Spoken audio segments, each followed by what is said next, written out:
demographically, women tend to, across the board, be the ones in the household, whether they're the primary earner or not. A lot of research says that women are the ones who are handling the finances and making those decisions. So it's really important that women are educated on a variety of topics. Today's topic is Women as Economic Drivers with Shana, Runck, Jennifer Gomez-Chavez, and Diana Rael.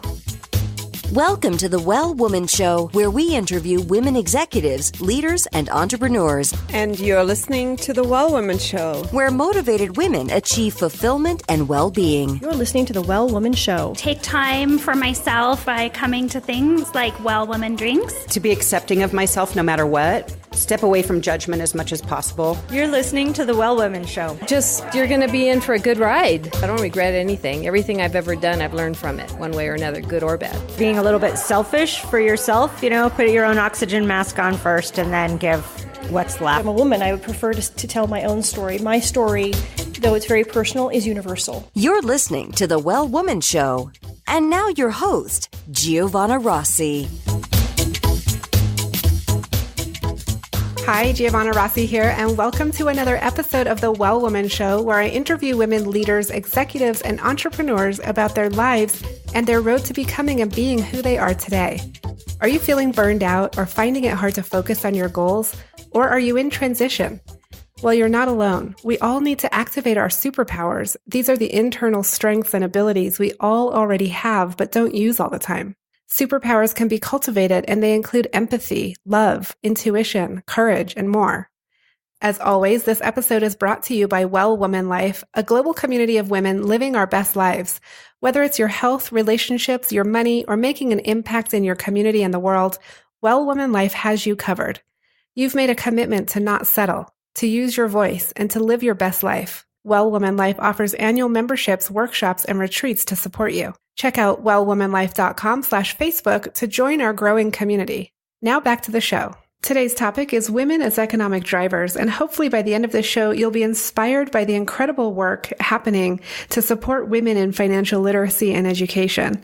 The Economist points out that the increase in employment of women in developed countries during the past decade has added more to the global growth than has the economic emergence of China.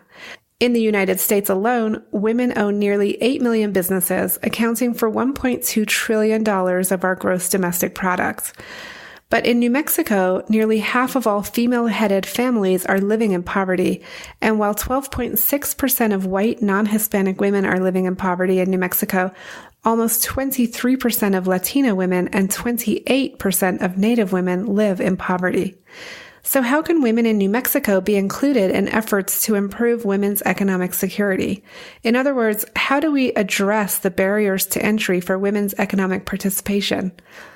Graduating high school and college, access to financial literacy and entrepreneurial resources, as well as support for working parents are a few things that come to mind.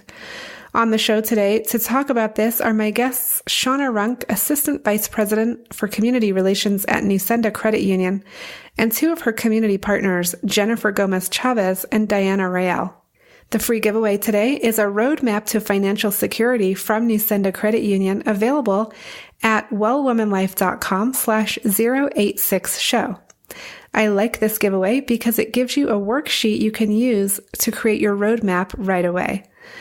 I want to let you know that this year's Superpower Retreat is October 26th and 27th at Sunrise Springs Resort in Santa Fe, New Mexico.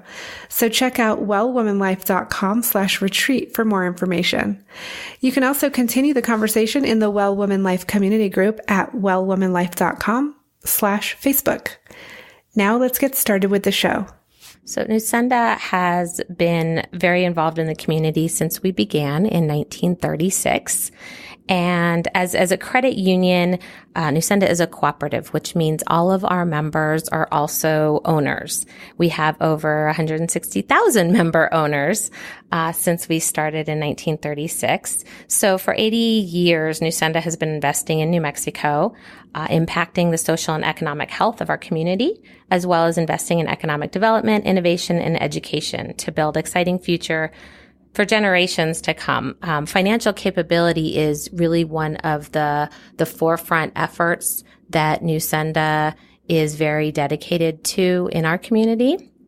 We have developed a wide variety of resources for all ages, including educators and community members, really to help individuals and families improve their economic stability and mobility in the community.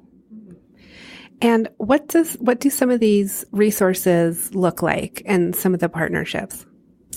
At Nusenda, we really believe in integrated, meaningful, and robust partnerships because nobody can do this work alone. And so we really rely on our community partners. We have ongoing relationships with a wide variety of organizations, and that really allows us to be proactive and responsive as needs of our community partners change, as the climate in the state changes and evolves. We are very dedicated to being responsive to that. So one example is we do a lot of work with educational institutions.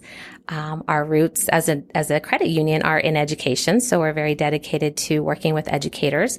And in 2013, through those relationships and through those conversations, we had many requests for financial capability resources. So teachers in the classroom saying, I think it's really important that I teach my class about financial literacy, about financial concepts, but there's a lot of resources out there, but maybe they lack the depth and breadth of what I need as a teacher. They also were sharing with us that the resources they were finding were not aligned with the Common Core standards that they have to teach to. So we developed a robust curriculum for high school, and we've also developed some middle school and elementary resources as well that covers a wide variety of topics.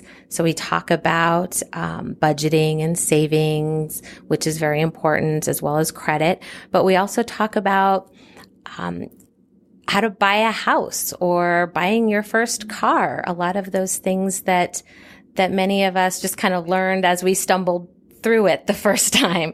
So we have a wide variety of topics. One of my favorites is the employee smarts topic, which talks about looking at your paycheck, because I don't know, a lot of people were like me and they look at their first paycheck and the math didn't quite add up, right? I make this amount of money per hour and I work this many hours. What is all this tax stuff that comes out of my paycheck?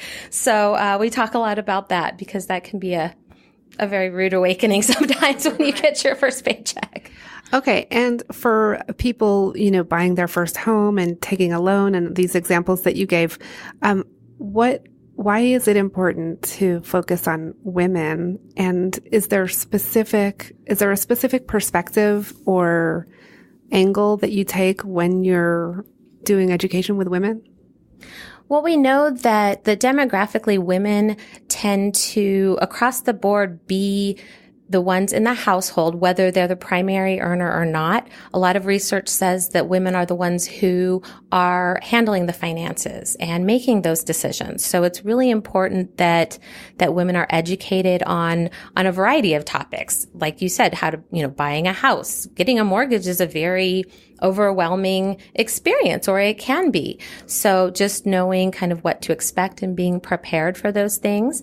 We also know that in New Mexico, there's a lot of single family households. And so women are not only the primary caregivers, but they're also the primary financial earners as well. So knowing how to make that paycheck stretch as far as possible, knowing how to set aside some important money for savings, for emergencies, as well as long-term savings for goals down the road. Just teaching individuals a lot about how to manage their finances and make our money go as far as we can. And do you find that when you're doing the teaching that people are receptive or able to take in the information in a way that can help them? I mean, because depending on your situation, you may or may not be able to really integrate that information into your life. Absolutely. And it's very important to us as we are going out in the community, providing financial education, that we really work with our partners and have a very good understanding of the clientele that they're working with, because people, like you said, are in various places financially in their lives. And so it's really important that we know that and that we work with people from where they are, because everybody's in a different place, and provide the tools and resources that they need at that particular time in their life. That was Shana Runck at Nusenda Credit Union talking about her focus on financial literacy. I wanted to understand more of what the partners she referred to are doing, so I asked Diana Rael at Mana de Albuquerque what she's doing to support women and girls in the areas of financial literacy and economic security. And in particular, we talk about the key to success for young girls in her program. Oh, yeah, I'm happy to tell you about it. Well, Mana de Albuquerque has been in our community since 1984, and we're a chapter of a national Latina organization. So it's all about women, and we focus on Latina leadership through leadership development, community service, and advocacy. Nusenda has been a partner with us since about, I would say 2014, and they're a great partner. One of the things they help us focus on is the literacy development piece, especially for not only our Hermanitas, our youth leadership development program, but also for our adult women, which is kind of an umbrella, which we call Avanzamos leadership. So Nusenda is involved in helping us promote financial literacy for Latinas and also for our youth, our girls, our hermanitas is what we call our girls. Hermanitas, of course, means little sisters in Spanish. And tell me about the hermanitas and why is it so important for them to have role models and women and older girls to look up to? So our hermanitas in our program are girls from the ages of 11 through 17. And our program actually is a national curriculum that is implemented in chapters across the country. And so in Albuquerque, it's probably been in place since about 2004, and we focus on healthy lifestyle, making sound choices, encouraging our girls to achieve their goals, and meaning, graduate from high school and go on to college. So can I just ask you, when you say supporting them to achieve their goals, which are around finishing school and going to college, are those goals that they state that they have, or are those the goals they have to have in order to get into the program? They don't have to have, there's no prerequisites to get into the program, but when our national organization looked at, what leads to being a successful woman, hands down, education is the key. It's the key out of poverty. It's the key to success. So that's one of the components we emphasize with our girls. And I'm happy to tell you that over the years, our success rate has been in the 99th percentile of our girls graduating from high school and going on to college. Last night I was at a meeting where 5 of our former hermanitas now in college have returned and raised their hand and said, we want to be part of leading the workshops for the hermanitas, this coming year. So it's exciting to see that come, to full fruition with our girls. So with a 99% success rate, that's amazing, first of all. What does it take to get to that 99%? And are there times where you have to work with individual girls to really keep them on track? Okay, so what does it take? Well, I think consistency, number one. Consistency in the program and what we do, our involvement with the girls, making sure that they have a safe place to come to, adult women that they can trust. Involvement with their parents is critical. So we invite the parents to come to our kickoff meetings and to several other workshops that we put on during the year. And also introducing them and helping them form relationships through a mentor process with, our adult women members who we call madrinas. So through them, they're exposed to opportunities, things that maybe perhaps they'd never thought of before as far as career opportunities, being able to, consider, maybe I might want to try something different instead of, maybe I was going to go to school to do this and now maybe I might want to look at something else. Here in Albuquerque, we have a great opportunity, especially in the science and, the STEM technology arena. And one of the things that we're hearing, especially from the larger employers and the employers in that area, is that there's not enough women in that field. So one of the things we try to do often is expose the girls to STEM education, STEM careers, that sort of thing. Yeah. And mathematics is a key piece too. Okay. And Diana, I just am floored by the 99% success rate. How many girls are we talking about in the program? Okay. Most chapters vary from place to place. In some of your larger chapters, you can have hundreds of girls in the program. In our program, we've stayed right around 25 to 30 girls, simply because of the resources available to be able to work with that many. This year, we expect to double that to 50 girls this year. Yeah. I asked Diana about the girls who go through her program, and she told me about one of her graduates, Diva Miramontes. One of the components of our organization is we also have a scholarship fund. So that is an area where we recruit, resources and finances to support our fund. All of our hermanitas, of course, attend the financial literacy part of our program, and that's the part that Nusenda does their presentation for us. They conduct the workshop. One girl in particular, which was, I think, actually one of their scholarship, because we name one of our scholarships the Nusenda Community Rewards Scholarship after them. I think that one is, her last name is Miramontes. There's two girls, Diva and Karina. Believe it's Diva, who was a Nusenda scholarship recipient, a couple of years ago. She recently was awarded a full ride scholarship to a university in Texas, over $200,000. And she's an incredible young lady. She is on the mayor's council, youth council. Her grades are phenomenal, and she's just an outstanding and outgoing young lady, as her sisters are as well. But she's the one that comes to mind because of the scholarship she received from Nusenda, number one, and number two, how she was able to, through her community service involvement, was selected for such a great scholarship, which, for kids nowadays, that's, it's a godsend. I mean, with the amount of debt that they can get into, trying to achieve their educational goals, to get a scholarship like that and have funding like that is really important. It's not only about our girls, but also our women too. We advocate on behalf of Latinas.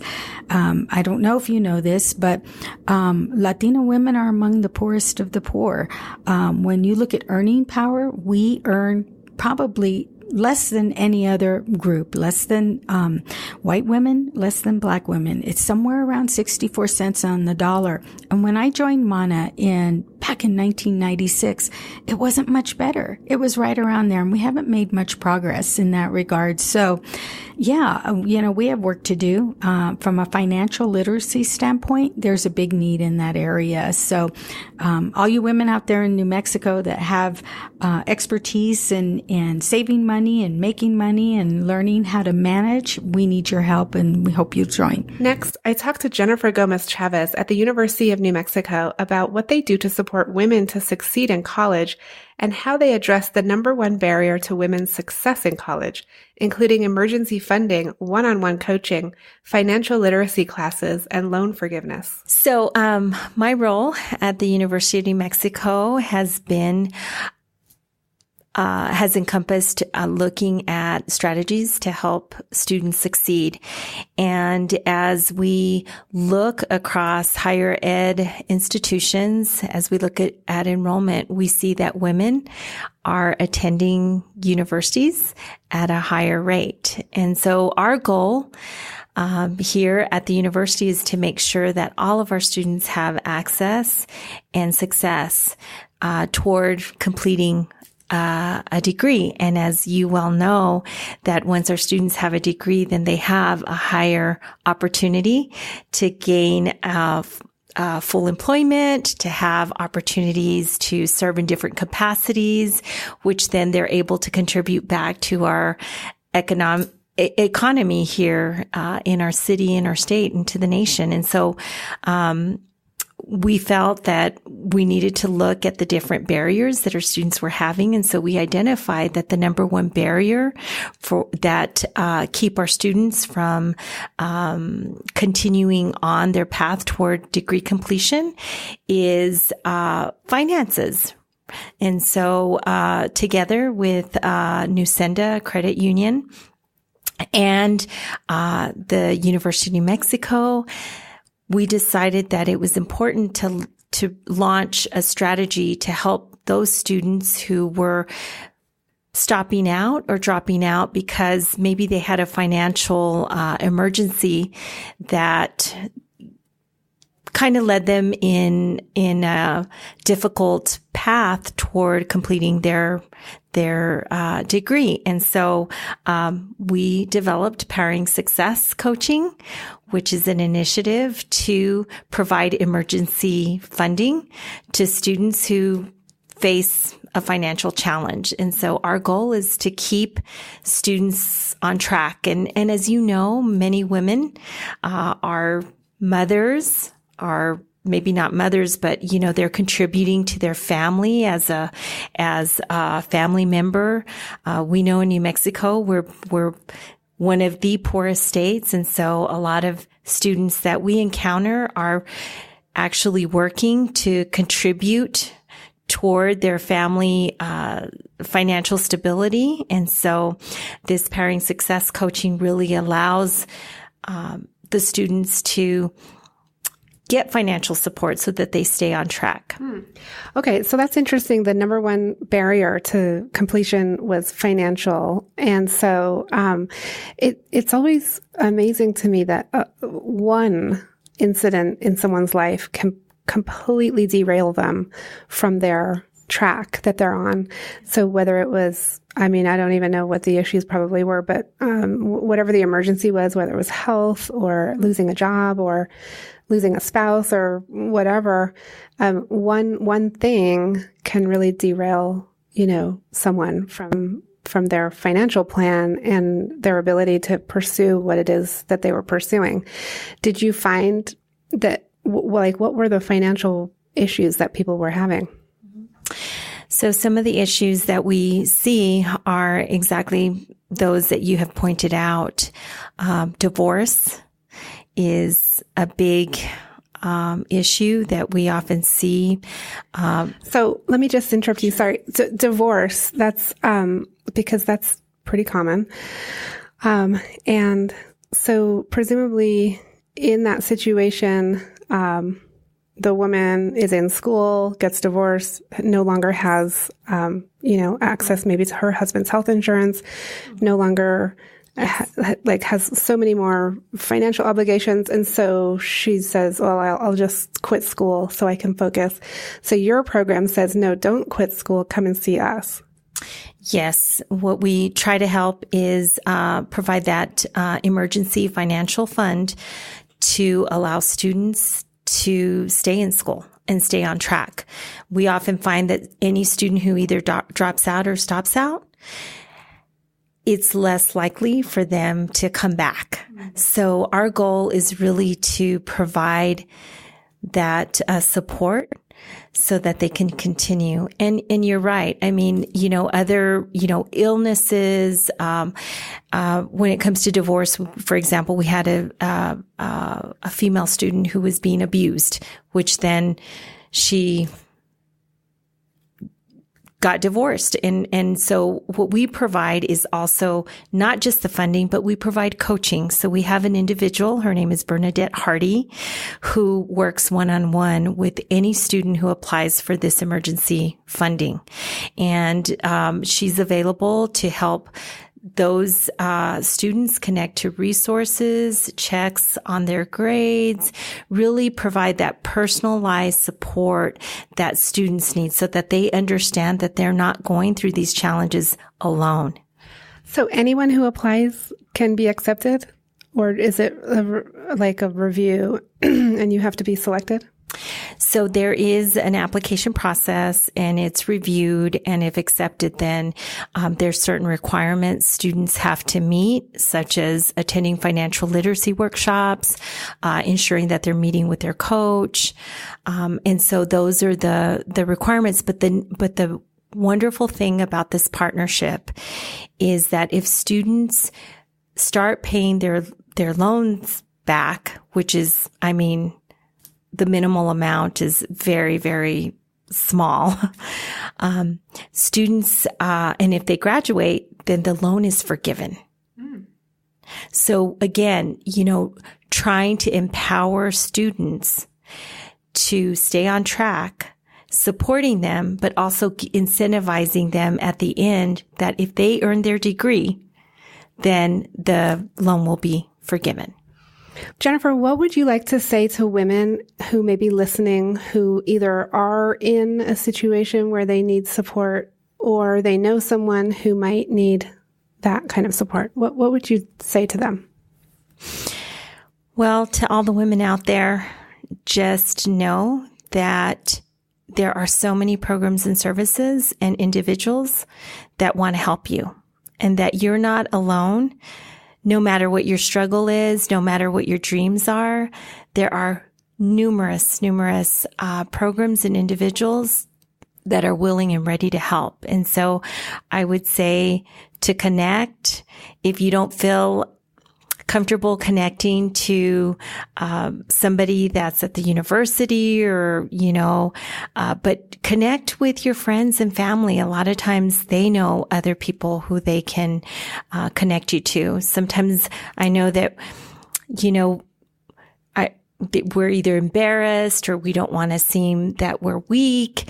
So sometimes we don't want to ask for that help, but know that, that oftentimes many of us have faced different challenges, and just speaking up, reaching out is powerful, and that women can help women. And even we have a lot of males who are helping women. So just reach out and know that, that you can do it with support.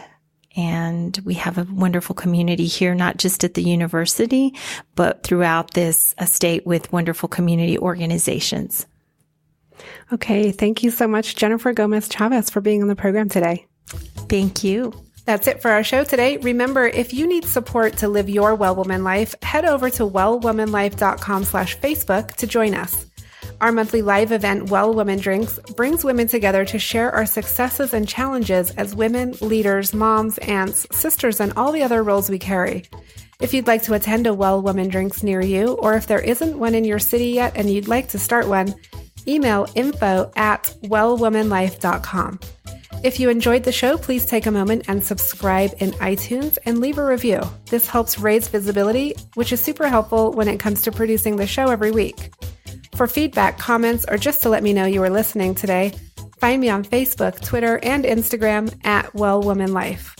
I'm Giovanna Rossi for The Well Woman Show. Until next time, have a super powerful week.